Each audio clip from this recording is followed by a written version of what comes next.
Good afternoon, everyone. My name is João Cotter. I am the aquatic production specialist of Food for Sustainability. We welcome all the members of the audience to the second series of Food for Sustainability webinars dedicated to sustainable soilless farming. Today, we bring you this theme for which I have been particularly passionate about for many years, which is aquaponics. Today we are going to talk about the new developments and trends in commercial aquaponics. Questions are very welcome during this webinar, and my colleague Daniela Fonseca, she will explain how you can raise your questions. Daniela. Thank you so much. Well, hello everyone, and welcome to the second series of Food for Sustainability webinars of soilless farming. If you have any questions, you can go to the Zoom chat and ask them. In case there are any unanswered ones, at the end of the webinar, we will forward them to the speakers and to try to get it clarified. So please just mention to which speaker the question is addressed. Thank you so much. Thank you very much, Daniela. I want to thank the three distinguished and fantastic panelists for being here today with us, who I will introduce very shortly. The duration of today's webinar will be approximately 1.5 hours, and the session will be recorded, and then it will be available to all those who were not able to be with us live today for later viewing. If you do not wish to appear, please remain with your camera off, okay? So let me first introduce our today's speakers, and then I will make a brief introduction to the theme, followed by each speaker presentation. Okay, the first speaker we have today is Brian Filipowich. I hope I'm saying his name correctly. Brian has been the chair and CEO of the Aquaponics Association since January 2017.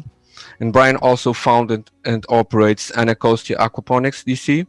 The main objective of Aquaponics Association is to organize, maintain, and promote aquaponics technology globally. They encourage and promote the benefits of aquaponically grown food and promote the creation of aquaponics growers and systems of all sizes. According to Brian, aquaponic technology is a viable choice for sustainable organic food production and is the best example of natural sustainability that can be found in any classroom in the world. I've been following the excellent work the Aquaponics Association is doing in US, and I believe today it also gathers the members from the old European Aquaculture Association, I think. Brian will also explain all of this in his presentation dedicated to expanding aquaponics in the US and Europe. The second speaker, for those who are familiar with aquaponics, she hardly needs to be introduced. Rebecca Nelson is the co-founder and chief executive officer of Nelson & Pate. Rebecca is a lifelong entrepreneur. She is passionate about fresh, local food, good health, and sustainable living and business practices. All of these things dovetail into the goals, vision, and mission at Nelson & Pate, where Rebecca oversees the business operations, marketing, and customer experience. With an emphasis on excellence and achievement, Rebecca provides guidance and leadership to the management team and employees and engages with customers at all levels. Involved in sustainable agriculture for nearly 40 years, Rebecca embraces the science behind aquaponics and indoor farming to help people around the world grow fresh, nutritious fish and vegetables. Rebecca has created the curriculum for and co-teaches the Aquaponics Masterclass, which to date has attendees from 110 countries, all 50 US states and 3 US territories. Rebecca is an adjunct instructor for the University of Wisconsin-Stevens Point, and she co-developed and co-teaches the first full semester university course on aquaponics. She was recently inducted into the NZ4 Global Alliance and has previously served on the boards of the Wisconsin Aquaculture Association and the Hydroponics Society of America. Rebecca served on the Certified Natural Grown Certified Natural Grown Aquaponics Advisory Council from 2014 to 2015, and she was appointed to the Wisconsin Aquaculture Advisory Council from in 2013. Rebecca has been an invited speaker at conferences and events around the world, and she is featured authority on local and national radio, TV, magazine, and newspaper coverage of aquaponics. In this webinar, Rebecca will talk about the advancements in large-scale aquaponic farms for profit and social enhancements. Finally, last but not least, on the European side, we have Thomas Boisserie. Thomas launched his own e-commerce startup in 2014. His company is now part of the top 120 startups in France. His grandson of Bordeaux winemakers, he always wanted to take part of the necessary agricultural revolution. In 2019, he co-founded Les Nouvelles Fermes with 4 friends and ex-colleagues. Pauline is the first 1,000 square meter experimental aquaponic farm they launched in Bordeaux. After reaching break-even point only with its production, they decided to take a step further by building a 5,000 square meter aquaponic farm in Bordeaux. They consider this new step as an intermediary one before developing a network of urban aquaponics farms in Europe. Les Nouvelles Fermes raised 2.7 million euros to achieve this goal in this year. And congratulations to Thomas and to Nouvelle Ferme about this achievement. I look forward to seeing Thomas' presentation today. He will be speaking about the possibility of building an aquaponic farm that is profitable only with its production. Okay, so I'm going now to start sharing my screen. Are you seeing the presentation? Yes, João, perfect. The presentation mode? Yes. Okay, great. So let's start with some figures about aquaponics. Aquaponics is rapidly developing as the need for sustainable food production increases and freshwater and phosphorus reserves shrink. Is there any problem with the presentation? I'm seeing it flicking here. Okay, sorry. Starting from small-scale operations, aquaponics is at the brink of commercialization, attracting investment, arising from integrated freshwater aquaculture. A variety of methods and systems designs has developed that focus either on fish or plant production. Public interest in aquaponics has increased dramatically in recent years, in line with the trend towards more integrated value chains, greater productivity, and less harmful environmental impact compared to other production systems. So let's contextualize the challenge with some data. Aquaponics is an innovative farming approach consisting of coupling 2 technologies: the recirculating aquaculture system, which means closed-loop fish farms, and hydroponics, which is soilless cultivation of crops. The combination of fish and plant cultivation in integrated aquaculture systems date back to the early developments of aquaponics by the Aztecs about 1,000 years BC, by cultivating artificial floating islands of plants called chinampas in ponds with fish. Of course, it was not called aquaponics at that time, since this term is very recent. Nevertheless, it was only in the 90s that this technology came to be seen on a commercial scale of production, with research carried out by Dr. James Rakosi of the University of the Virgin Islands, whose knowledge still serves as the basis for most of nowadays commercial systems. Dr. James Rakosi. Okay. So, today, the challenge is to bring food production to where people live to ensure environmental sustainability, so that the production system does not consume more natural resources than it generates, and supply the food needs of the populations in order to nourish in a healthy and balanced way without contaminating people with the toxins currently incorporated industrially and conventionally produced foods. Aquaponics is the answer to this challenge and therefore has a great responsibility to contribute to a world with better environment, greater wealth, greater society, and fundamentally more healthy populations. Besides the environmental aspects and the rationalization of resources, agriculture and aquaculture production through aquaponics guarantees an excellent quality of its products. As an ecosystem where plant fertilization results purely from the biology of the system, the metabolism of fish and microorganisms, plants incorporate merely natural fertilizer, and it is necessary or desirable to resort to synthetic fertilizers. On the other hand, all additions and corrections to water are made with elements used in organic farming. It should be noted that the use of pesticides in plants would seriously jeopardize the survival of fish, and on the other hand, the use of medication in fish would seriously jeopardize the survival also of plants. It is therefore a system that is self-regulating, offering guarantees to those who consume.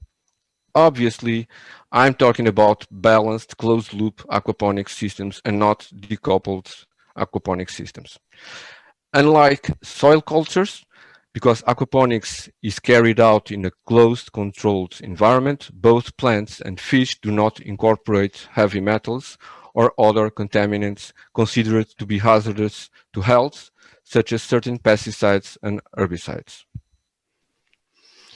Furthermore, aquaponics is a balanced and self-contained ecosystem. Some of the advantages of farming include the low water usage. One of the significant benefits of aquaponics growing is the minimal water wastage compared to conventional farming. Although the name implies water, aquaponics uses approximately 9% less water. It depends on the authors and on the systems, but 90% less water than conventional farming. The water is rarely changed or discarded since it's recycled repeatedly through the entire system, through the plants mostly. So we have a faster plant growth. Plants grow faster in an aquaponics system because of their access to 100% natural nutrients 24 hours per day. And there are other factors here, of course, like microbiology, which also benefits the plants. And we have found, and we have also the food security. Food security and food independence are increasingly becoming important. Aquaponics is another means of living a more self-sufficient lifestyle. When I hear about sustainable aquaculture, I cannot find any better example than aquaponics.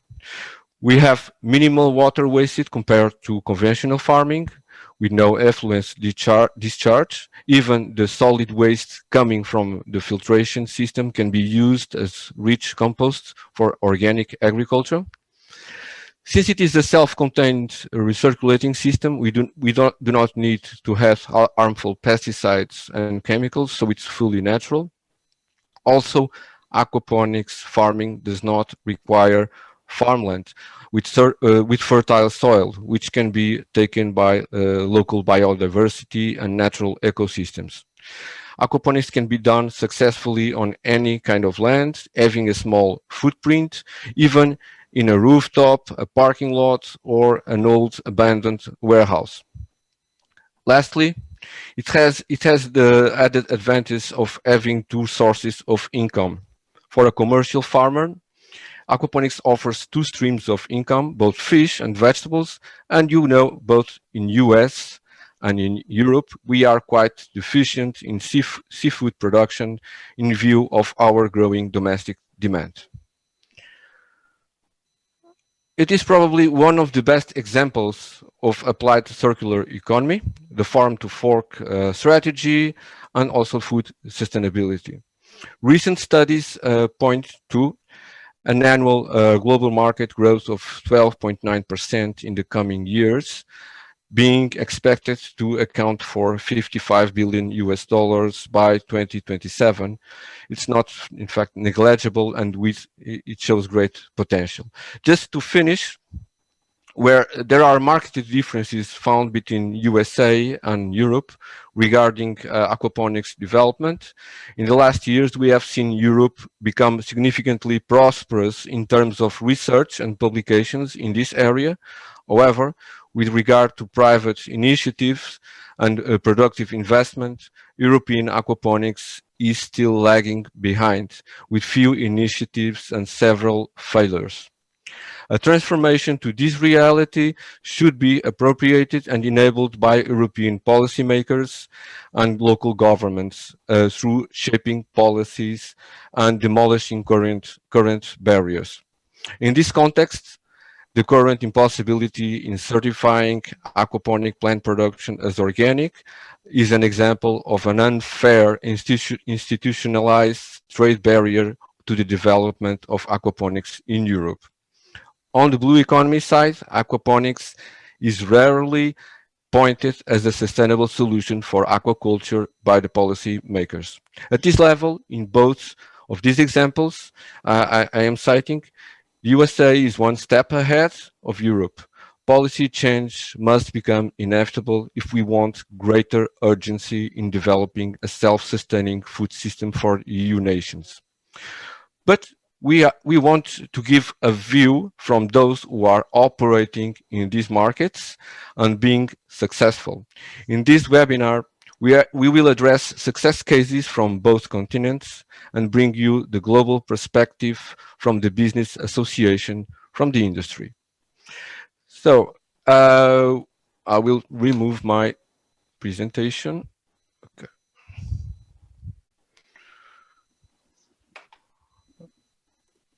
Okay. So Claudia, now it's time for the presentations, right? Yes, please. We are very eager to hear about our speakers. So with Brian, good start. Thank you. With no further ado, let's start with the presentations from our guests. First with Brian Filipowich, Chairman of the Aquaponics Association. Hello, Brian. Thank you for being here today. I believe we met 3 years ago in London in the final conference of the EU Aquaponics Hub, Cost Action. At that time, the association was still taking its first steps. So much went on after that. Tell us everything. The stage is yours now, and you have 15 minutes followed by some Q&As from the audience. Thank you. Great. Thank you. How's everyone doing? Thank you for inviting me. It's good to be here, and I'll jump right in. My presentation's expanding aquaponics in the US and Europe. Just a little background about the Aquaponics Association. It's a nonprofit 501c3 formed in 2011 in the US. It's had some ups and downs since its inception. We currently have about 250 members worldwide. The majority are in the US. In January 2021, we merged with the EU Aquaponics Association. The mission of the Aquaponics Association is to expand the practice of aquaponics through education, advocacy, and connection. So just jumping right into the commercial aquaponics field.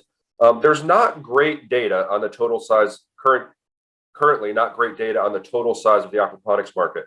There's been a couple studies that have been relatively small. There's been one or two that have started to get funding and then lost funding at the last minute to fully paint the complete picture of where aquaponics is.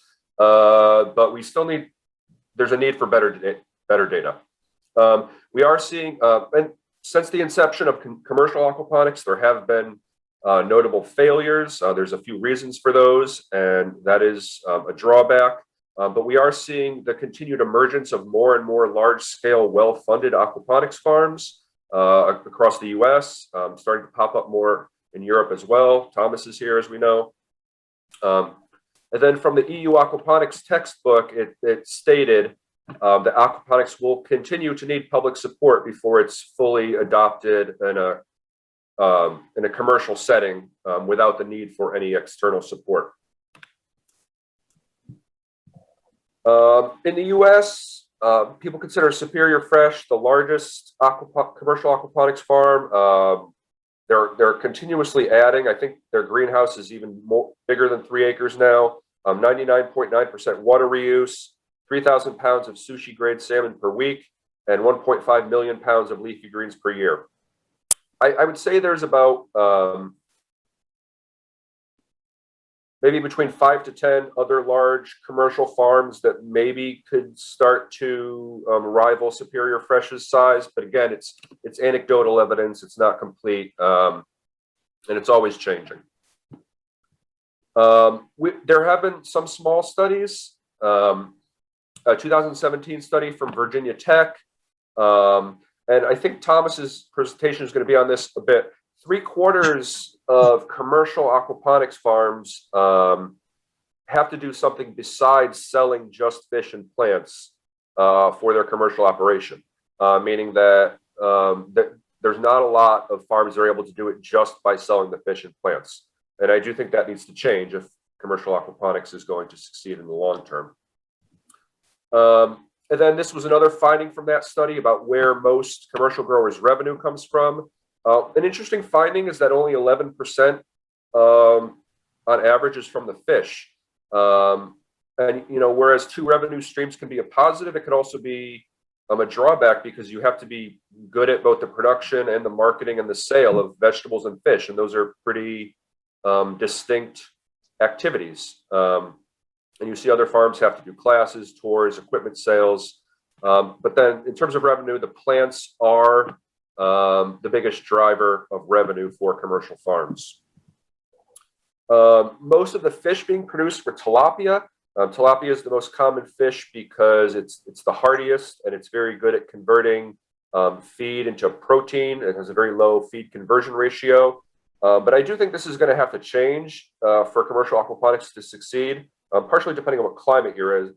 Tilapia is a warm water fish. You can get away with this in some warmer climates. But tilapia doesn't have a good market price. Part of that is partially due to unfair conceptions of tilapia. But when you see farms like Superior Fresh, I think one of the reasons they're doing so successful is they're doing sushi grade salmon. So whereas a lot of commercial farms, maybe fish are just an afterthought, they're just the driver for the plant production. But if you want to succeed, if you're able to sell your fish at a high price point, that greatly improves your chances. And there are commercial aquaponic farms that don't even sell their fish. They like this sustainable nature of aquaponics, the recirculating ecosystem, but their fish are there just to eat the fish food and produce waste to feed the plants. Most of the plants that are produced are leafy greens. Leafy greens are very well suited for aquaponics. You can grow them very quickly in aquaponics, and the nutrient profile of fish waste is very close to what leafy greens need. Whereas if you start thinking about other plants like tomatoes or fruiting crops, you'll have to start thinking about supplementing other nutrients like phosphorus or potassium, things like that. In 2019 Auburn Kentucky State University study, only about 3 out of every 10 people they surveyed grew for profit. Other uses for aquaponics were hobby, home gardening, education, or supporting groups, suppliers, contractors, government groups, public groups. And then 78% of people that grow with aquaponics is not their primary source of income. This is another interesting thing you see. On one side of the spectrum, you have the large Superior Fresh type greenhouses that are clearly very well funded.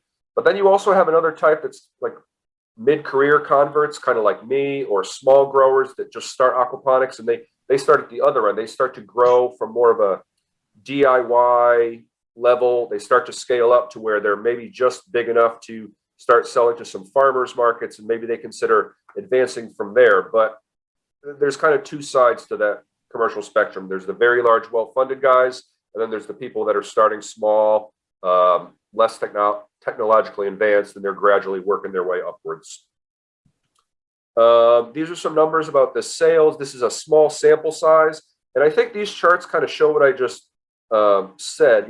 There's some bars on the right side for large growers and some bars on the left side, but there's not a lot of middle ground. So there's only a few companies that are doing six figures for revenue for plants or fish, but then there's a couple commercial growers that are doing less than 25,000 a year. Maybe they have a full-time job in an office and aquaponics is their hobby. We have a lot of members like this. They just do a farmer's market once a week or do a small CSA. So it's an interesting dynamic in the commercial space. It's not just a monolithic type of greenhouse. Public policy obviously affects the commercial. Let me see how I am on time. Pretty good. Aquaponics has historically been misunderstood by policymakers. Because we do fish and plants, it's kind of fallen into a bureaucratic gray area as well. But we have started to see some motion on that. The Aquaponics Association, we like to take a little bit of credit for this. We do some lobbying, advocacy. We're a nonprofit. We have meetings on Capitol Hill. We have contacts at the USDA. And then in 2018, the U.S. Farm Bill created the Office of Urban Ag and Innovative Production. It specifically did say aquaponic farm facilities, and that was exciting because as far as we know, that's the first time aquaponics was mentioned anywhere in federal law. And then the USDA, just another kind of side note about the fact that they're kind of getting involved, is that they launched a voluntary GAP food safety program for aquaponics. And at our conference last year, we had a public policy panel discussion in which we had two USDA folks, one Capitol Hill representative, and a commercial grower. So the policy is starting to catch up to realize the benefit of aquaponics. Organic certification. For years now, there's been a fight over whether soilless growing methods, including aquaponics, can be considered organic eligible, because so much of the organic law was based on soil, even though soil is kind of just the substrate that holds the roots. You know, the law was written with soil, and then there are a lot of soil growers who felt that soilless growers like hydroponics or aquaponics were cutting into their market share. They've been fighting this for a long time. I've talked at a couple public hearings about this. Most recently, a U.S. judge ruled that organic should still be eligible. Someone was actually suing the USDA to say you shouldn't allow soilless growers to be organic, but the judge overruled that. And so for the time being, organics is eligible for organic certification. There's still food safety concerns and some misunderstandings. In 2009, Canada GAP, a large food safety certifier in Canada, announced it would begin phasing out certification for aquaponics, but it showed a fundamental misunderstanding of what even aquaponics is. It said that they had heard of hazards about antibiotics and uptake of contaminants, and anyone that's taken Aquaponics 101 knows you can't use antibiotics. It will kill your biofilter. And in terms of uptake of contaminants, in terms of plant physiology, there's nothing to show that the plants are going to be able to take up anything that would be harmful to human health that would normally be found in aquaponics water. So the association fought back against this. We wrote a public letter, got people to sign on to it. I believe they still move forward with that. Currently, aquaponic growers are eligible for global GAP certification, which seems to work very well for aquaponics growers. So there is a very viable food safety certification option for aquaponics growers. COVID impacts. COVID did. There was another study from Virginia Tech, from Jonathan Van Senten. About 4 out of every 5 aquaponics growers felt they were impacted by COVID. A lot of aquaponics growers, because some are smaller, and because profitability is a challenge, they distribute through restaurants where they'll get a higher price point, and chefs that really care more about the quality of the produce. But then during COVID, when the restaurant shut down, that hurt a lot of growers. But a lot of growers, we have evidence that they switched up their business model, started selling directly to consumers to be able to ride out COVID.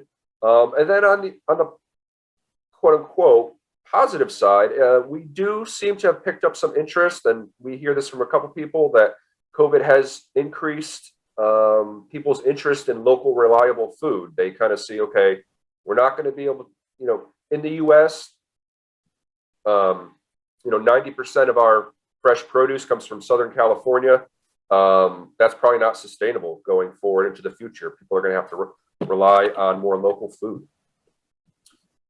Barriers to more commercial aquaponics production, better science and technology will also help. Nanobubbles, these are just a few examples. Remote sensors and monitoring, better fish feeds suited for plant growth, things like that. Better marketing and public awareness of aquaponics.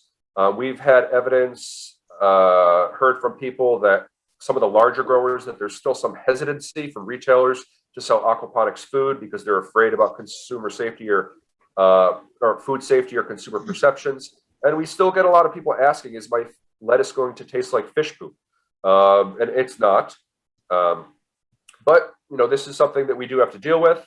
And then kind of going back to another slide, I think being able to maximize your profits from the plants and the fish, and possibly even other revenue streams, like turning some of your excess waste into fertilizer, biodigesting it and selling that. Got to do everything you can.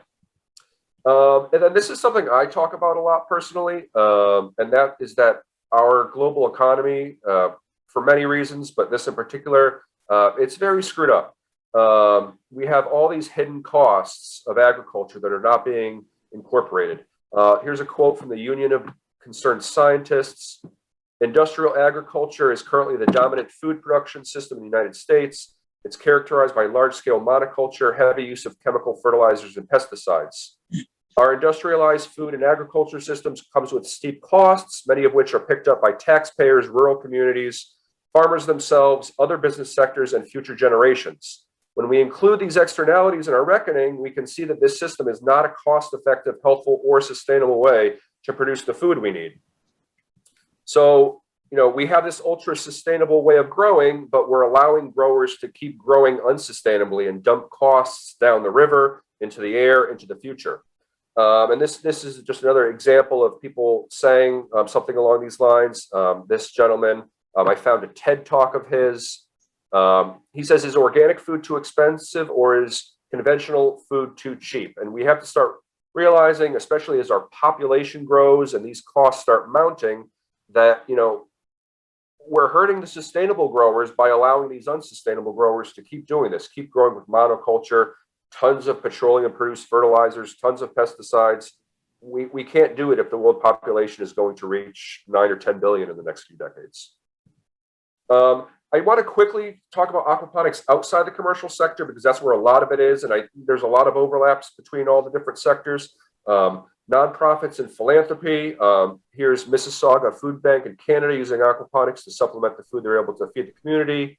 Here's Food Chain in Kentucky, a nonprofit aquaponic farm in an old bread factory, supplementing the amount they're able to donate to the community.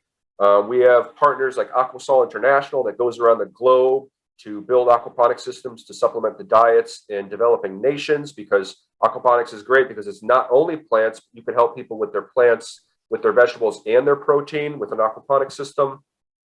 Aquaponics is very big in schools and STEM education from K through 12, including college. There are over 1,000 aquaponic systems in US schools, and that's only growing. One of our last webinars, we had Sarah Milliken from the University of Greenwich in the UK talk about a free aquaponics curriculum for secondary education they put out. So, and because aquaponics, there's so many different moving parts, so much testing, it's really good for STEM education. And it's really good at engaging children. Kids love aquaponics. Urban renewal, we see farms popping up in old manufacturing buildings across the Rust Belt. This was a aquaponics farm in Connecticut that was in an old ball bearing factory from World War I. This one is no longer in production, but we still keep seeing that. There's these old manufacturing buildings no one's using anymore, and clearly manufacturing, it's not going to be as big as it used to be. So let's use the space for something productive. Research, aquaponics is big in research. Here are some duplicated aquaponic systems at Kentucky State University. They do some research with prawns and with brackish water. This was the EU's aquaponics textbook. We do see that aquaponics research is a bit bigger in the EU, but in some of the other sectors, it's bigger in the US relative. This textbook is free and it's really, really great. And then backyard hobbyists, again, this seems to be very bigger in the US and also very big in Australia. I'm sure many people here know Murray Hallam. There's a very big contingent of backyard hobbyist growers. These are two free online resources, people that have entire textbooks about using recycled IBC tanks or blue rain barrels for aquaponics. There's a gentleman, George Brooks, in the desert of Phoenix, Arizona, that has an aquaponics victory garden. He grows 800 pounds of food a year in his backyard with an aquaponics system of garbage pails and a kiddie swim pool. Pretty impressive. Also prisons, rehabilitation. We have a new certificate program. We just graduated our first graduates from in the Texas prison system, prison residents that went through a fairly rigorous training program, and it's getting them job skills and improving their quality of life and improving their health, and ultimately could end up saving prison taxpayer dollars. Space exploration. I got interviewed by NASA last year about trying to get all the way to Mars. How are you going to work on get all those nutrients there? And that's the end of my presentation. Thank you. Thank you very much, Brian. Excellent presentation. You covered a lot of US market. We have some questions here. I think it's from Daniela. So one disadvantage of using an aquaponics system is that the electricity outputs are very high. Do you believe this is a problem? Are all plants recommended for aquaponics? Two questions. So for the second one, we found that anything can grow in aquaponics. It's just a question of, is it worth growing it in aquaponics? People have grown trees, vining crops. Cannabis is getting very big. I probably should have done a slide about that. Aquaponics cannabis is getting pretty big. In terms of the electricity costs, yes, the electricity costs are a concern, but they're not insurmountable. And again, it's about costs and benefits. Energy costs are going to be a concern. You're going to have to use energy no matter how you produce food. It's a question of, well, do the benefits outweigh that cost? And then in terms of electricity use, there are ways of mitigating that. There's solar or renewable energy sources, or ways you can design your system or your greenhouse to be more energy efficient, maybe with some more upfront costs, something like using an evaporative cooler in your greenhouse rather than a higher energy system. So I would say it is a concern, but it's not an insurmountable concern, and I'm very confident that the benefits of aquaponics would outweigh such costs like that when you really start to measure them against each other. Right. There's one question here. It was asked for me, but I'm not supposed to be here to answering questions anyway. The question is, what about nutrient deficiency for plants in coupled aquaponics? How do you cope with them, especially the macronutrients? This is from FICA. Of course, we still have, in some cases, to add some macronutrients, and usually we have to deal with the calcium and the potassium, depending on the type of crops we are growing. But most of these supplements we can add in an organic way. Okay. So you want to comment about this, Brian? What we find in aquaponics is that aquaponics is the same as growing in hydroponics or soil. A plant could be nutrient deficient if you don't give it everything it needs, or it could be a full nutritional plant, depending on how you raise it. Most large-scale growers will have to supplement with something. People don't seem to have a problem with that yet, and including in a coupled system. Decoupling will make it a little easier, but people still are able to run very large coupled systems without any nutrient deficient problems. Those concerns would be a little more for fruiting crops. You'd have to supplement some more. Yeah. Just some couple of questions here. Brian, how receptive are U.S. aquaponics producers to raising fish species that are not for food, like bait fish? There's a need for bait fish in the Midwest and are more valuable on a per pound basis. Okay. Yeah, so that's it. I've never heard about I think there is a receptiveness, and I think, you know, ultimately it would come down to the bottom line. If someone wants to make money from their fish, they'll weigh the costs and benefits of the different types. We do see some ornamentals, koi and goldfish. They're also very hardy. But it seems like everyone is receptive. It doesn't seem like people are unreceptive to raising non-food fish. This question about the amount of investment is always something that we happen to receive all the time. What do you think is the amount of investment that would be for necessary for a profitable aquaponics farm, in this case in US? That's a really hard question to answer without any other. What are the other constraints? Because profitable, if you sell 20 and it only costs you $10, that's profitable. And it's also going to tell, like, what is your business model? Are you selling to restaurants? Are you trying to sell to Target and the biggest, you know? So, yeah. Depends on the market. And it depends a lot. Yeah, it depends on the market. Depends on your climate. You know, if you're growing way in the north where it's cold, it's probably going to be a lot higher to make sure your greenhouse can stay warm, you know, things like that. Okay. Do you have any more questions? Am I missing something here? I think we're fine, João. If there are any other questions, we'll point them to you. Okay. So we can move to the following presenter, right? Okay. Well, let's move to the second presenter of today's webinar. It is an honor to have with us today Rebecca Nelson from Nelson & Pate, one of the oldest aquaponics companies in the world, and I mean old in the good way. Some long decades of experience, knowledge, and success. I've been following your work since my early days with aquaponics, and you are surely a reference in this area, Rebecca. Thank you very much for being with us today, Rebecca. The floor is now yours. Again, you have 15 minutes of everyone's time here. Then we'll go to questions and discussion. Very well. Thank you so much. And I just want to take a moment to thank you for inviting me to participate. It really is an honor. And as I think you'll see, I always love to talk about aquaponics. And I also want to congratulate and recognize the work that Brian is doing with the Aquaponics Association, and Thomas as well. We appreciate the contributions to the industry, and it's nice to see you both. Thank you. So I will go ahead and start the presentation. All righty. Do you see it in presentation mode?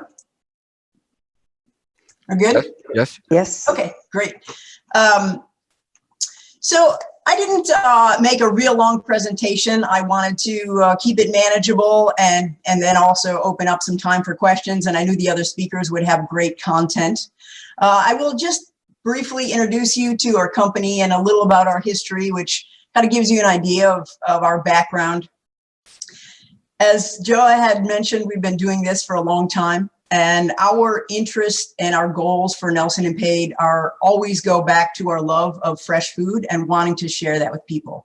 It's important to us, and that is what has driven us all these years, was initially just wanting to grow fresh food for ourselves and realizing that there were innovative ways. We started in hydroponics, added fish in the early 90s, and never looked back to hydroponics. Over the last 25 years, we've spent an extraordinary amount of our own time and money in developing our technology. We also always like to recognize the researchers and the contributors that have come before us and still are continuing to research aquaponics. It advances the industry, and it's a big part of why there is an industry. So our systems, and that is the main part of what we do, are manufacture aquaponic systems for customers all over the world. We've patented these designs so we can continue to produce and provide them to people around the world. And we have systems that we've manufactured in 35 countries, actually a little bit over 35 countries in almost every US state. And when I say aquaponic systems, it's all scales. It's home systems, school systems. I think we have systems in about 50 universities around the world, probably about 300 or 400 schools around the world, commercial systems, micro farms. So we really run the gamut of sizes. But what we don't change or compromise on is our science-based designs. It's really important to us that when we provide somebody a system, it's based in science, it works, it functions, it's made of proper materials, which is very important from a food safety point of view. And it's something that a customer can get and establish and utilize and be successful. And that doesn't mean I don't like home-built systems. It's just not what we do. We provide a package that we believe makes it easier for people to get started. So in addition to these aquaponic systems that we provide, our philosophy is you need more than equipment. You need education and knowledge to be successful in aquaponics. And that has always been a big part of what we do. The systems themselves come with very detailed manuals, and they come with standard operating procedures and technical support. So our team is there if somebody is setting up one of our systems or using it, or 5 years down the road, they have a plant health issue, they can reach back out to us, and we have a team ready there to help. In addition to that, we do a lot of teaching. And this, over the years, has been so fun as we meet people around the world, like-minded individuals that want to grow food, they're interested in sustainability, they love aquaponics. It has just been a fascinating and wonderful journey. Now, in the last year with COVID, of course, we aren't doing in-person classes. So we've transitioned all of our training to online courses. And it's something we actually wanted to do for years because we knew it would open up aquaponics to more people. And that's important to us. At some point, as soon as we feel it's prudent, we will be doing live in-person training again. And our plan is to do that at locations of a number of our customers, not just in the US, but around the world. So that's something that's in the planning stage. As soon as we feel like it's safe and comfortable, most importantly, comfortable for people to travel again. When we did the classes in Wisconsin, we had people from 110 countries, which to me, that's just a phenomenal number. 110 countries traveled to our training facility for the classes that we taught. And every class was different and unique and always driven by the individuals that came. And something that we're really proud of, that we actually brought that many people together from so many places. And now we can do that in many ways with the online training as well. Another thing that we do that I think really is unique and sets us apart is the grower support, so that our customers have our history, this 30, 35 years of history in growing fish, growing plants, system design, controlled environment agriculture. They essentially inherit our history and our experience through the grower support program. And then lastly, we provide supplies for our customers so they have what they need, not just in the equipment, but when they need fish food and grow cubes and things like that, we provide those things as well. Our company is a little smaller post-COVID, or at this stage in COVID, than it was, but we like to say we are small but mighty, and we're very proud of the impact that we have. And I always like to recognize, my husband, John Pate, and I, we founded this company many years ago. Our website is aquaponics.com, and we got that in 1996 when the internet was just evolving. So we did aquaponics before there was an internet.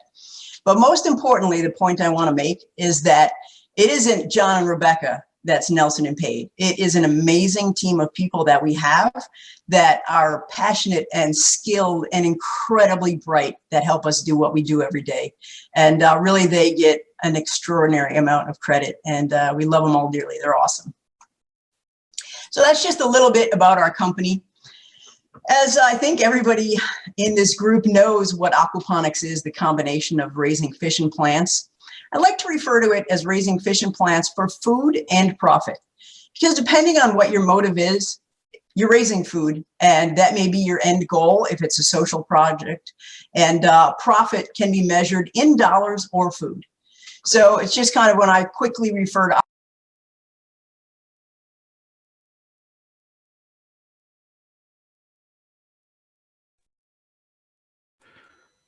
Rebecca, I think you are on mute. I don't know how that happened. How about now? No, it's okay. Okay. Was that long or just a minute? Just some seconds. Okay. All right. Good. Yeah. One phrase. I saw the flash. Okay. Very well. Probably wouldn't be so much fun if you could hear me. So I always like to look at the things that drive our industry. And I know some of these things were mentioned, but natural, sustainable, highly efficient, water saving, continuous production, and continuous harvest of food. Those are the factors when people talk to us about aquaponics that really make them light up, make them excited about what we are doing in aquaponics, and most importantly, the potential as an industry. And related to that, the driving factors. You know, I think our office is one of the most unusual places to be on any given day, because you answer the phone or you answer an email and you could be speaking with somebody in Zimbabwe 1 minute and Iceland the next. And those are the people around the world that become our customers. But the reason they're reaching out are these factors. Food safety is probably the biggest one for our international clients, looking at a way to grow fresh, safe food. And doing so in a sustainable manner. Food security falls in that. And then the protein and vegetable crop, increasing the nutritional value, all that grown from one integrated food system. Those are the things that really bring people to aquaponics. And it's funny because sometimes people haven't even gotten familiar with the term aquaponics, but they know these things. They know food safety, food security, higher nutrition. They know those things and they recognize them. And then over time, they associate that with aquaponics. And I think as far as industry recognition, this is something I've really kind of clung to over the years and think is very important. If somebody doesn't know the word aquaponics, don't scare them with it. Use the buzzwords they know: sustainable, water saving, no contamination, food safety. Boom, you've got them hooked, and then bring in aquaponics if they're not upfront familiar with the word. So aquaponics can be done anywhere, in any environment. Most of our customers are in greenhouses, but there's more and more building indoor facilities. And early on, there was quite a bit of look and utilization of systems in older warehouses. But now we're seeing more and more customers actually building new buildings to house aquaponic farms. And there's a lot of advantage in energy savings and cleanliness and control, permitting, all of that with a new building that's actually designed for food production. So we are seeing more and more of that going on, both on the commercial side and then the social side as well. The greenhouse production for aquaponics will always be a standard because it makes a lot of sense. And whether you're indoors in a building or in a greenhouse, there's always energy use. But when you compare that to field production, that may only have a harvest once or twice, or at the most 3 times a year, and then that food is transported across the country, sometimes country to country, thousands and thousands of miles, in cold storage, stocked, warehoused. The energy use in aquaponics, because we can harvest every day, really isn't significantly more when you look at it from that perspective, from the energy use for each head of lettuce or each unit of produce grown. Now, in this talk, I want to kind of look at 2 things: commercial operations and how they're growing around the world, and then commercial with social enhancements. So commercial is pretty much a straight up for-profit business. And in addition to my love of aquaponics and fish and plants, I'm a lifelong entrepreneur. And so I really enjoy looking at business models, understanding business models. And I think that when you look at a commercial grower that diversifies with tours and selling t-shirts and other things, it isn't necessarily because they have to. It's because they're smart entrepreneurs and want to diversify their revenue streams. And no matter what business you are in, diverse revenue streams provide stability. So I don't know that it's always they have to add these other things. I think in most cases, it's a smart choice. So commercial growers, even though it's a for-profit venture, it isn't necessarily not helping the community. Commercial ventures help communities in many ways by providing fresh food and jobs and education and awareness. So there are many commercial farms that are around the United States and are in other countries as well that are successfully operating with their sales of produce. Oftentimes they'll add other things just to increase their revenue streams. Now, when I say commercial plus social enhancement, this is something in the last couple of years that we're really seeing a lot of. And it's where a commercial venture will be integrated, kind of packaged in something else. And this might be a community, a planned community. We're actually working with a number of projects right now where they're designing a neighborhood and they want more than homes. They want a grocery store. They want a medical facility. They want the things that they would use for entertainment, movie theaters and things like that, where aquaponic farms are actually integrated into those planned communities. And it's a very interesting direction for our industry, and it's really driven by local. And as was pointed out earlier, with COVID introducing more people to the need for local food, it's very, very popular. And I think it's something that we're going to see more and more of. And related to that, we're seeing aquaponic systems integrated into the health and wellness industry. So, you know, good health doesn't end at your doctor's office. It actually continues with good nutrition, good eating. So we have medical facilities that are designing our aquaponic systems in them as part of their wellness program.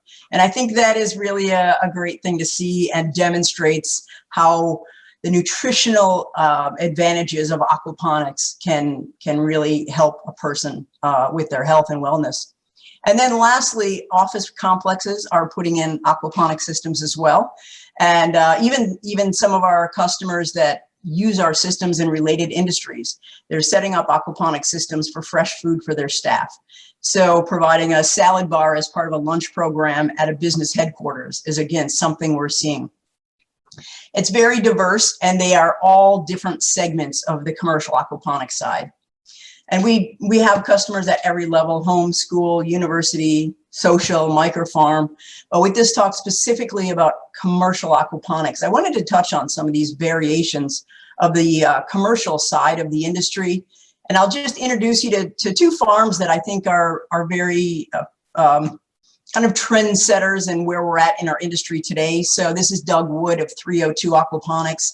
It's a large-scale aquaponic farm in Delaware, and they do a lot of social good, but they're a straight-up for-profit company. They sell to schools and grocery stores and health food markets, businesses that have lunch programs for employees and things like that. Just a quick example of some of their end product. Great marketing, great management, all the way around to just a very, very smooth, very profitable operation. And then I have Aloe Farms featured, and this is an organization that is scaling up large-scale indoor farms, and it's unique because they can provide, although we would provide the system, they can provide everything from the architectural and engineering side to get an aquaponic business built in a city. And there are some complexities to that that can be overcome. And our partnership with Aloe Farms is really all about that, as we're the aquaponics technology side. And they help on everything to do, they're architects and engineers that can work in every state in the US, and they can get these projects done and built and ready to go from a permitting regulatory point of view. They also incorporate a lot of social good. So the Aloe Farms typically will have a give back program, for-profit, straight up for-profit business, but to make sure that everyone in their community has access to fresh food, they have a percentage of their production that goes into the community food bank. So another way that a business can do good on the social side. So that's all I've got for the moment. If anybody has questions, I am most happy to answer them to the best of my ability. Thank you very much, Rebecca. It was an excellent presentation. I'm looking for any possible questions here. I will make my question. What do you think, because you're in the market, as you said, for 35 years now, right? So what do you think that are the main today's and tomorrow's arguments for aquaponics in the coming years in the US when you approach the market? Are you You keeping? mean to on the positive side, or Yes. like hurdles? When you're reaching, I think the market is changing. There was COVID, and you already told that people are more looking to local food, right? What do you think it will be the next coming years? The main arguments you should focus on, who, the ones that grow food, aquaponics. Sure. Yeah, I think that's an excellent question. And I think looking forward, there's a couple of things every potential aquaponic farmer needs to think about. You know, one, they need to treat it like a business. If that's your intention, is to be a for-profit business. If it's not, then you need to focus on your core goals. From a marketing point of view, again, you need to treat an aquaponic farm like a business and incorporate good marketing. You know, have a good logo, have a great byline, have colorful images that represent what you do, and really focus on the buzzwords that people know. And I think this is very important. And every single one of our customers that starts on the commercial side, we have this talk with them. Make sure local is one of the biggest words on your label and your promotional materials. Because in my observation and experience, locally grown in the US way supersedes the recognition and the demand for organic. It's becoming all about local. People want to know they can go to a local farm and see and taste and know that it's clean and pure food. Local is huge, sustainable is huge. And then the other buzzwords that make people think organic without using the words, no pesticides and no herbicides. Make sure that your label or your logo or your presentations, your website really just hammers those points, because those are the words people know. And getting it into a grocery store or a restaurant or a food service business that distributes food, they know those terms. And that connected with, you know, local and fresh is huge from a marketing point of view. So you want to make sure you use words that people know and that they're looking for. And that all feeds directly back to the word aquaponics.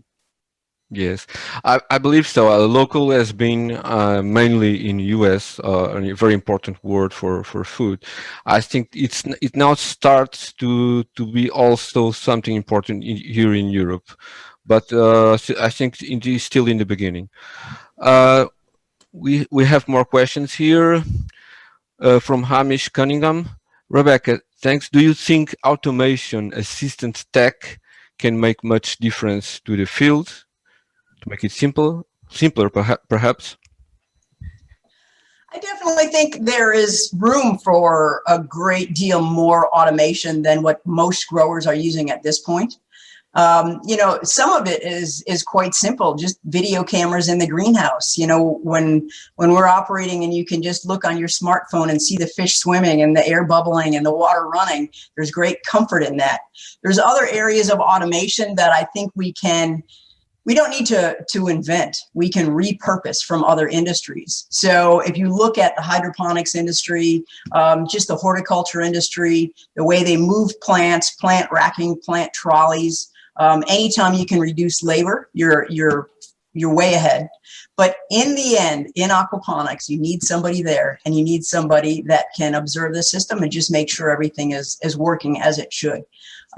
Things like seeding the plants, transplanting, feeding the fish, even some of the filter maintenance. Those are all things that are well or will be well adapted with technology as we move forward.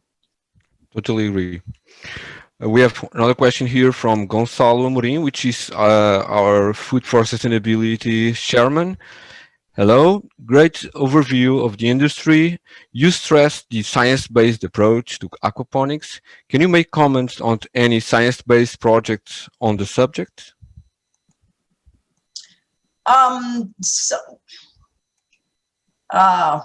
Well, you know, I think any university that's doing research in aquaponics, that would be starting with the science.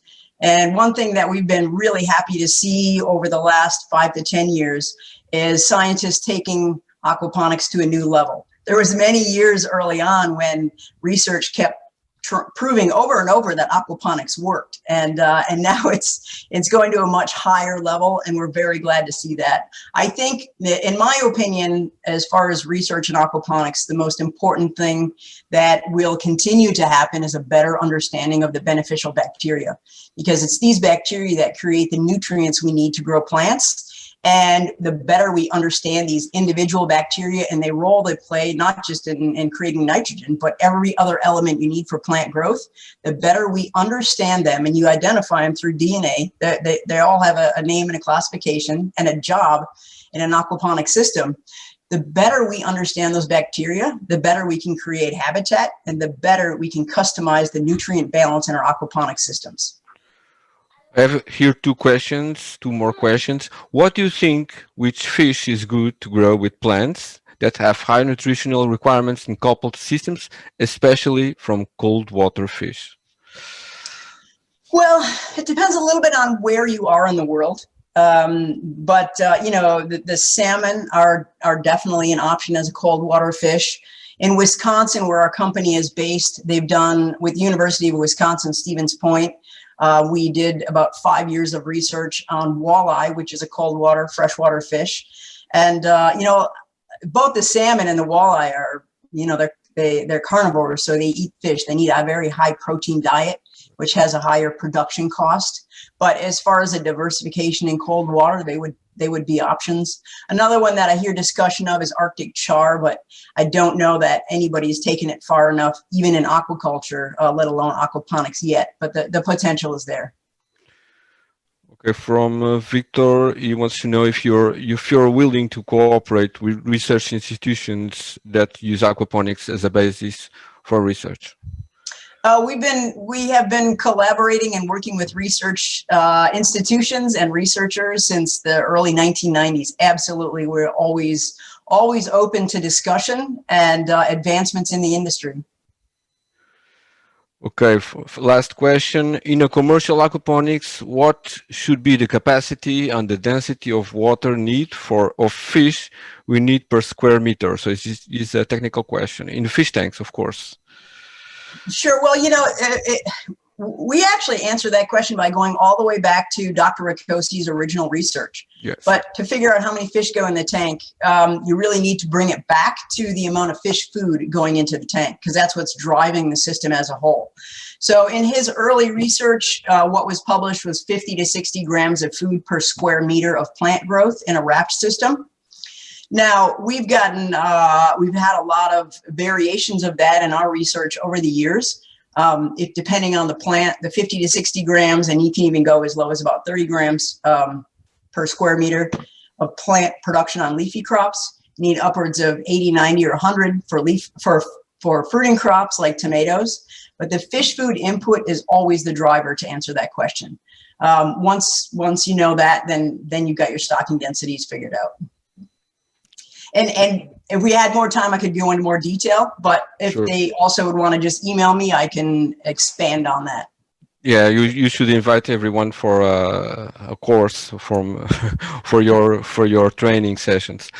Very well. Okay, so now from USA, we now move to Europe, where we have Thomas Boisserie from the La Nouvelle Ferme. Thomas, your company is quite recent, and you have been already shown very success with aquaponics, somewhat contradicting the trend we have seen in European markets, where I have seen so many failures in this area, unfortunately. Now you have obtained financing for expansion to 5,000 square meters. Definitely congratulations for that, and we are all anxious to know your formula for success in operating aquaponics in a market as demanding as Europe, and particularly in France, with so many gastronomic traditions. Thank you so much to be here today, sharing your experience with us. As already mentioned, 15 minutes followed by Q&As. The floor is all yours. Thomas.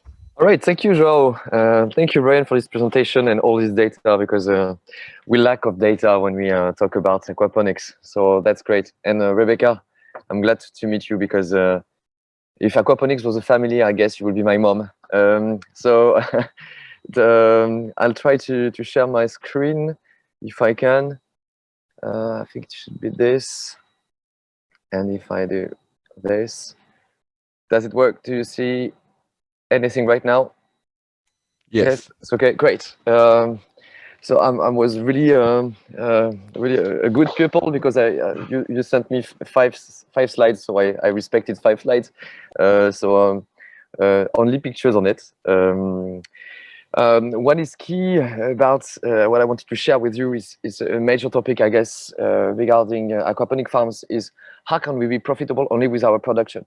I met a lot of aquaponic farms that are also that make, let's say, provide services, training, can sell, can propose us also, how can I say, equipments to other farms.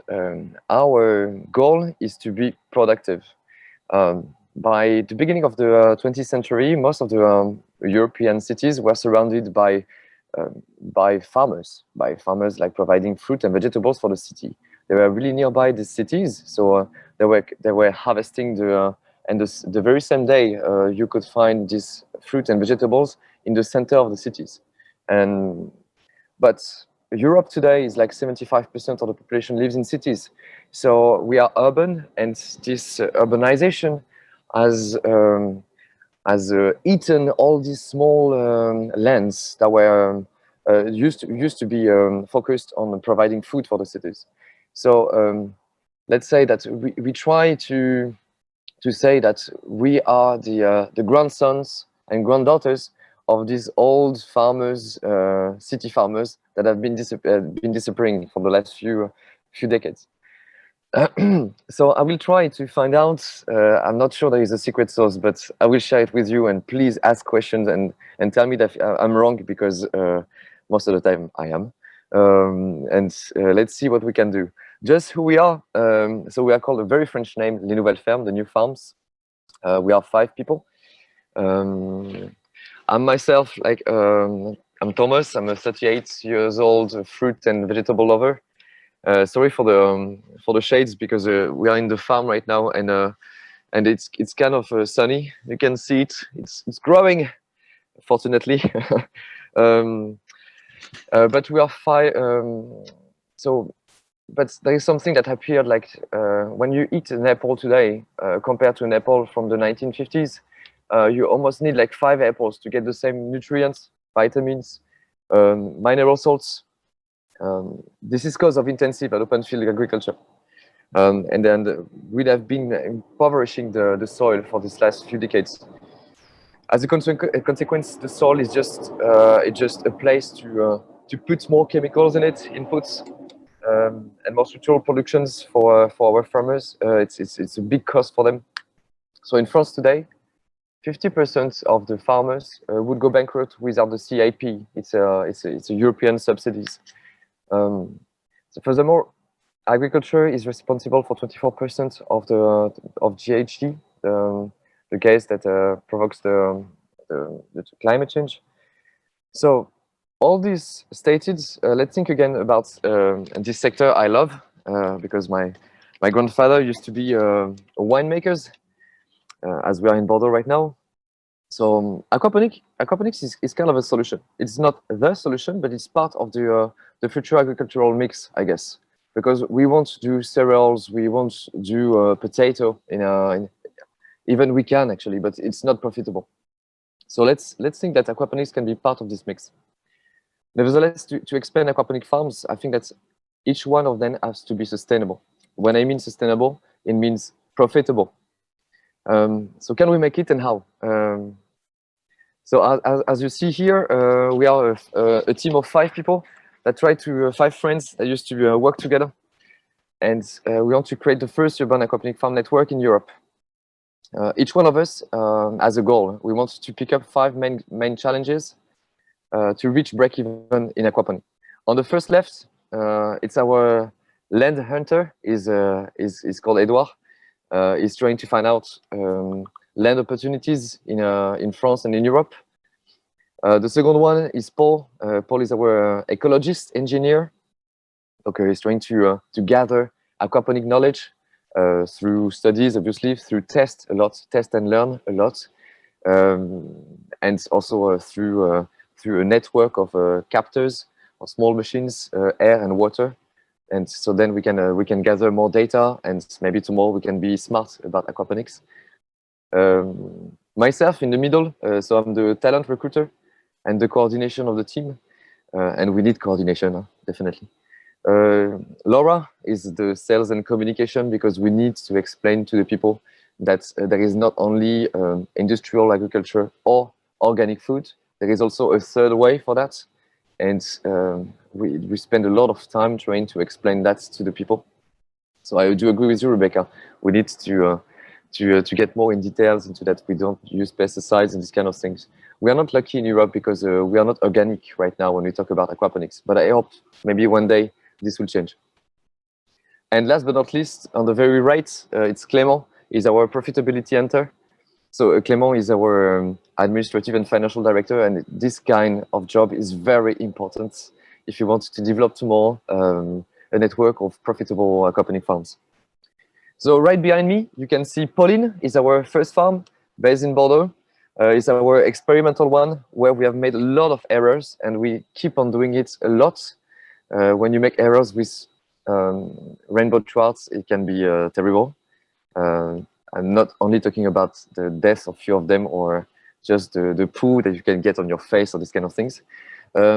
So we have been building it for the last 2 years, and we have been selling our products since August 2019.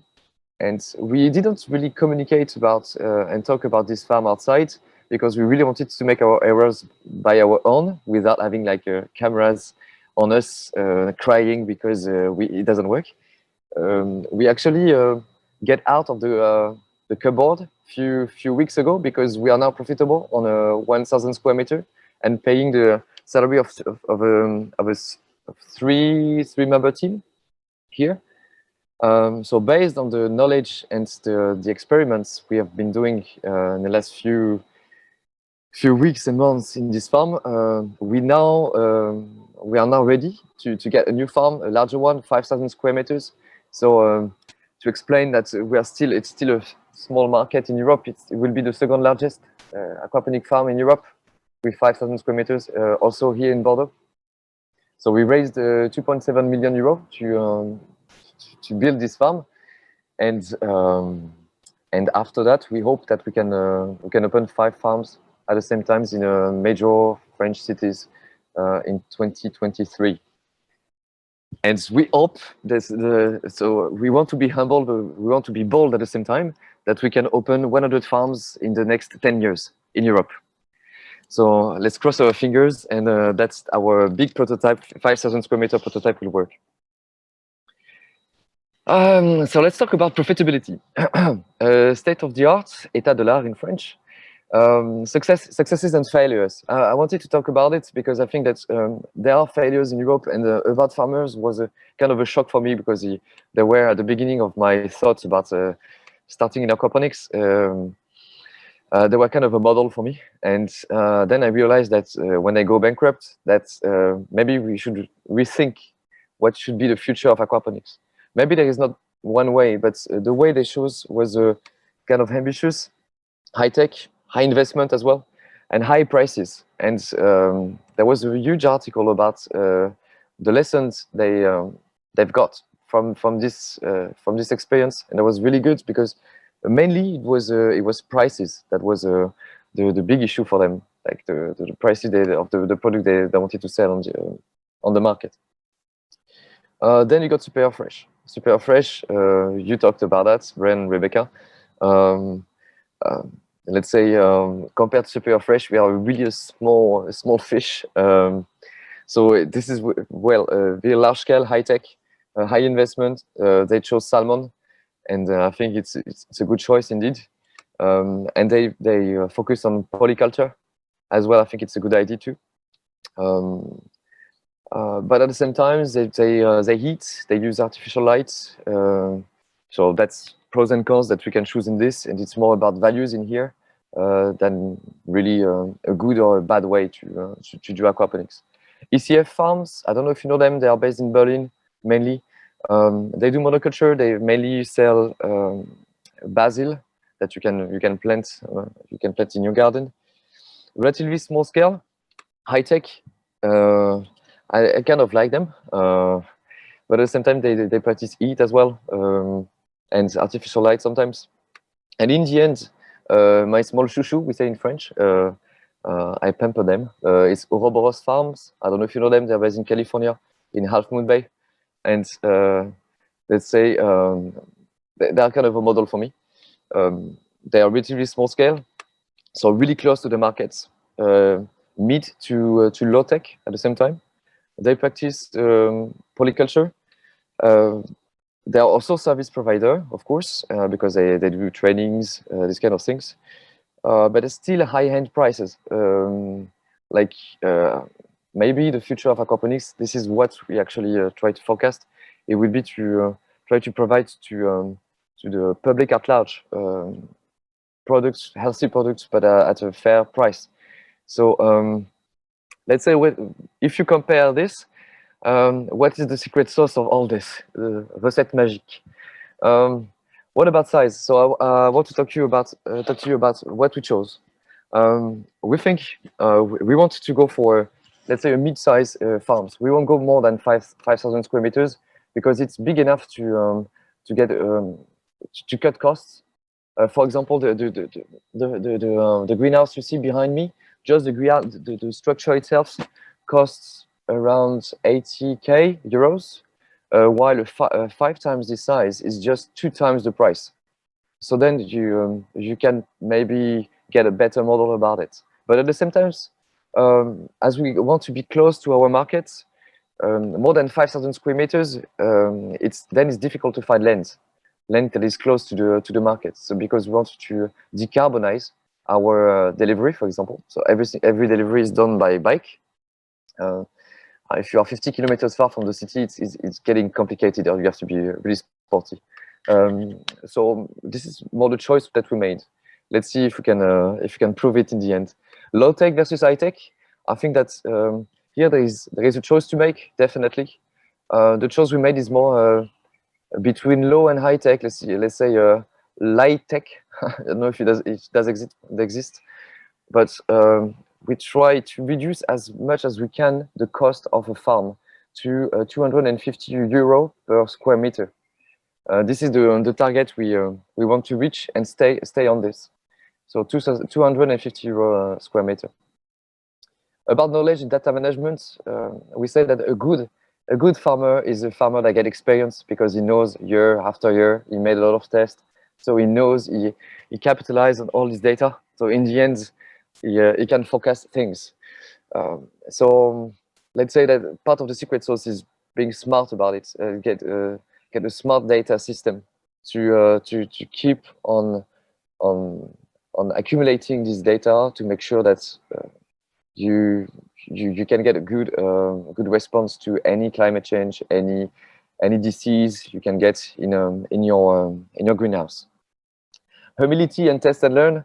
Definitely, when you deal with living things, you have to be humble. That's terrible. The kind of things that can happen that you think that you're certain about something. You always have to rethink again about the certainty you've got 2 months ago, because maybe this time it won't work again. So test and learn all the time and keep on capitalizing. I think that's a part of the secret sauce to get a farm tomorrow. We didn't talk about it, but I didn't write it down, but talking about fishes, you have to be profitable on both sides, on plants and on fishes. So it's very important to find the good fish that suits your climate and also has a really good market value. So that's why we decided to choose the rainbow trouts, because it's 10% less. The price is 10% lower than salmon, and there is a really good market in France, for example, for rainbow trouts. So it's very fragile, though.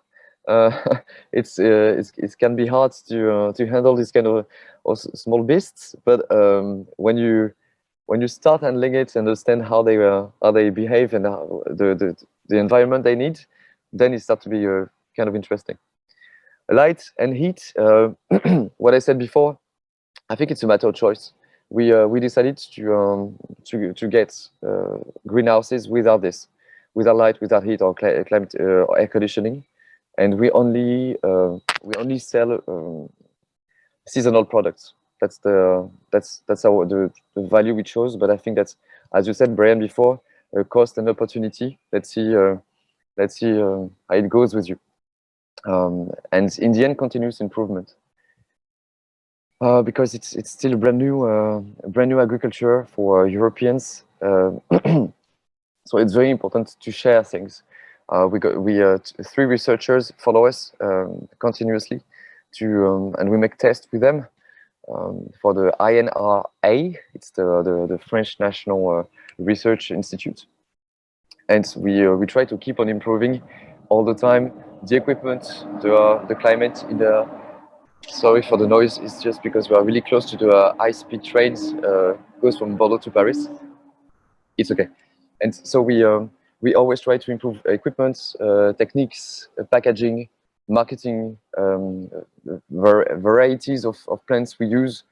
For example, at the beginning of the farm 2019, we had like 200 different varieties of produce that we tried to harvest. And in the end, now we work more with 35 of them that we know that are not so fragile, that have good productivity and good taste, obviously. So I'm sorry if I don't come with the perfect chart with all the boxes to tick to get the secret sauce to get a farm that is profitable only with its production. But I think part of it is somewhere around what I said. I don't know, Rebecca, if you agree with it, but I tried to share it with you at least. So thank you for your attention. If you got any question, please do.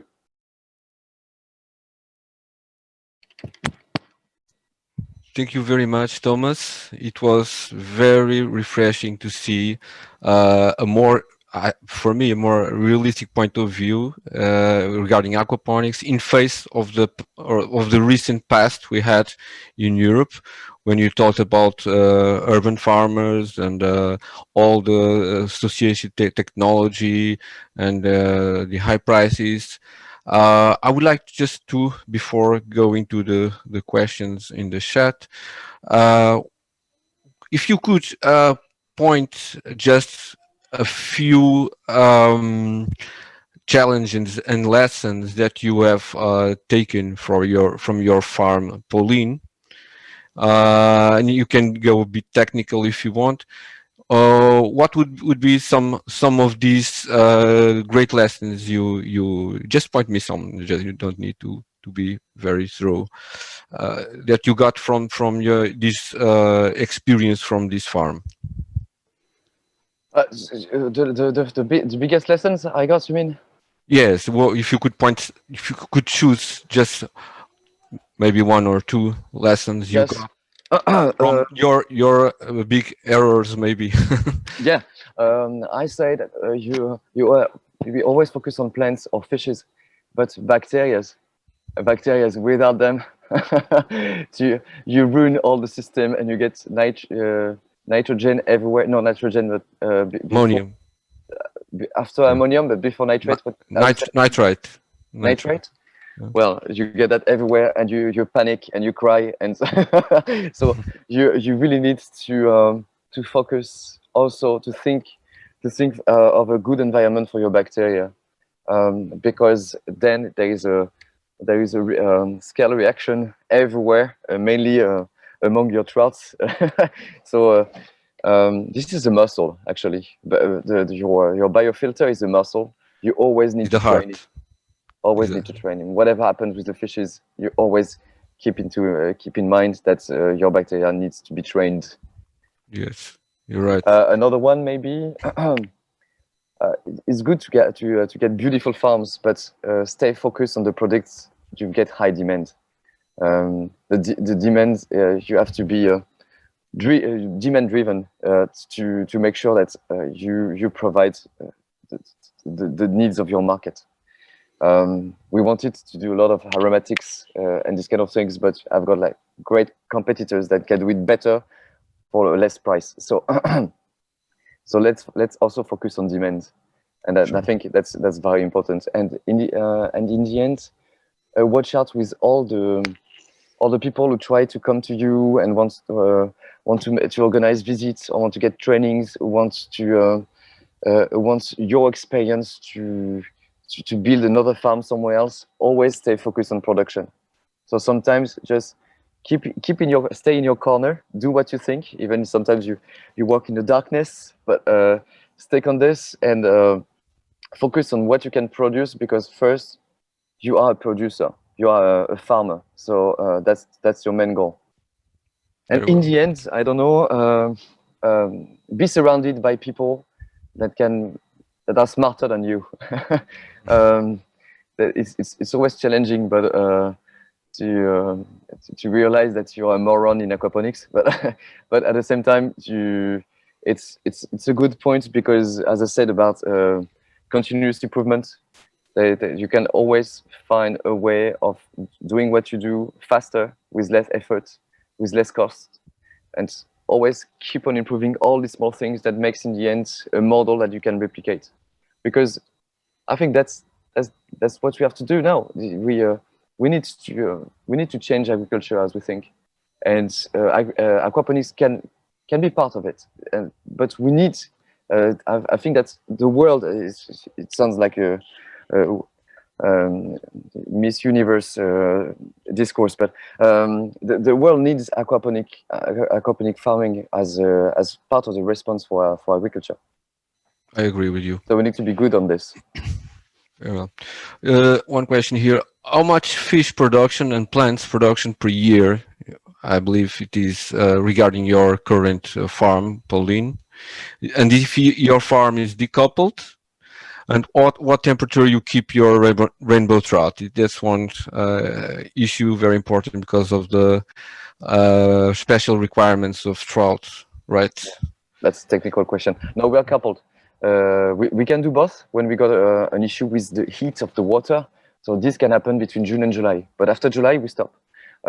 We stock the fish poo somewhere in big tanks outside the greenhouse. So for one month, 1.5 months, we can use it as a nutrients for the plants. But after 1 month or 1.5 months, when the water is still too hot, but we don't have fish poo anymore, then we work as a hydroponic farm. We have to. That's a choice we made, and we don't want to hide this. I think it's also part of the improvement we need to do later. Maybe so today here we produce 18 tons of fruit and vegetables and 2 tons of trouts a year, and we expect to multiply that by 5 with the next farm. That's the idea. Okay. Another question here about the temperature again. You already answered this. Maybe to go further on your question, this farm this year on 1,000 square meter can generate a turnover of 150k euro, and with this we are EBITDA positive, and we can pay back the loan as well. So I think we are really close of creating an agriculture that can generate 1.5 million euro turnover a year per hectare. That's huge, and that we met a lot of traditional farmers who came here, and at the beginning they arrive, they are really suspicious about what we do, and they don't believe in it. And I can swear, like after 1 hour talking together and looking at the figures, they are convinced that there is another way of producing fruit and vegetables tomorrow. I'm a firm believer in you, because I've already made that kind of accounting, and I've reached your conclusions also. Another question here: what are the plants you are growing mostly? Mostly leafy greens and salad. The salad we don't sell salads itself. We do a mix of it. because it's way more profitable. We wanted to do strawberries and tomato. We're gonna do a bit of tomato, but it's not profitable in aquaponics. It takes too much space. So we focus more on aromatics, leafy greens, kale, kale. I don't know the English name for that. Blette, it's French name also. If you know the these kind of things.